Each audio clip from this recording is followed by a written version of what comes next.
Now for Mark Levin's Short Takes on Levin TV. They are in the midst of a major internal war now in Israel. And so imagine having a population where the terrorists in the Palestinian Authority and the terrorists in Hamas in Gaza send out the word, and then people who are your neighbors and so forth rise up and start attacking and beating and burning down your synagogues and so forth and so on. I mean, this is the situation. This is the situation. Now, what is Kristallnacht? What was Kristallnacht? So we thought we'd give you a couple-minute, most of you know, but nonetheless, a couple-minute review of what took place in the 1930s with the rise of Hitler and the Nazi Party. Go. On November 7th, 1938, a Polish Jew shoots a German diplomat in Paris. His family are threatened with deportation. A welcome pretext for the Nazis. The Nazi leadership gives the signal to attack and issues orders to party followers. Synagogues and Jewish businesses are to burn. The 9th of November is the Night of the Broken Glass. In hundreds of locations, Nazis set synagogues ablaze. Symbols and testimonies of Jewish culture are destroyed. Suddenly there was a clattering, and the window pane shattered. SA commandos prey on Jewish people. I heard screaming and looked up. People were being pushed out of the window. Police have been ordered not to intervene. Many Germans become spectators to the violence. There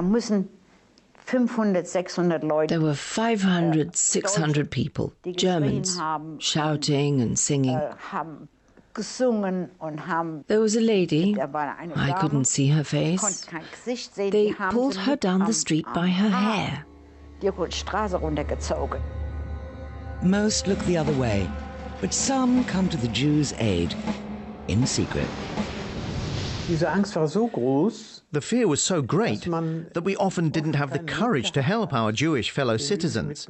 Many were helped, more than one might think, but all in secret.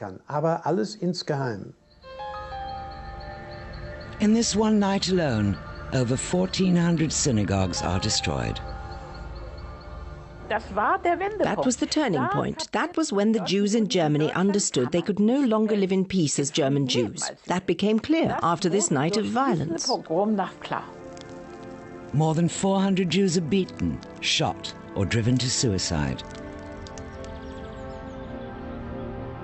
The Night of the Broken Glass is a dire warning for the impending fate of the Jews in Germany.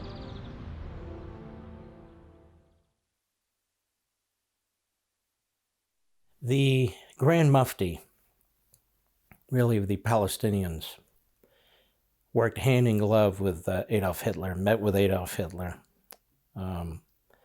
told Hitler that he could count on him to wipe out the Jews that were in the Middle East, and built an alliance with Hitler and was to develop an army. And there were numerous Palestinians who had fought with and worked with the Nazi regime. So this Kristallnacht, this Nazi connection, isn't lost on somebody like me who understands history and somebody like you who's just seen this.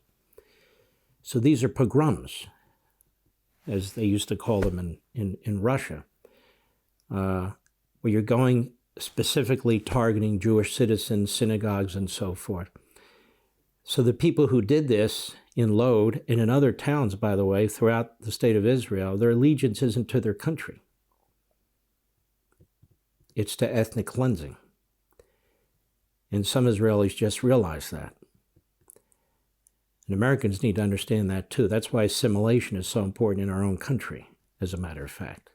You can't have balkanization. You can't have this sort of thing going on. Critical race theory, where everybody's at each other's throats, and rather than one people, we're multiple people just having to inhabit the same place. That's not a country, that's not a culture. And so despite all these decades and the best efforts of the Israelis in these various towns and so forth to assimilate, to get along with one another, you see this just happened in Lod. They had their own Kristallnacht the other day, and that's not the only town in which this occurred. So this is a significant problem. And so when you hear politicians like Joe Biden say he believes in a two-state solution, what did I tell you the other day? That would be Israel's final solution.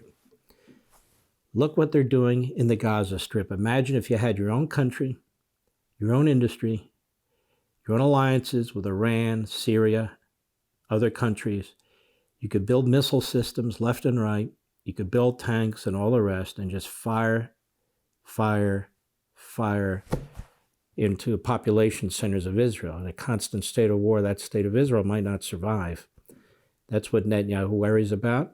That's why they can't just hand over another state, and because the Palestinians don't want peace. For more, sign up for Levin TV.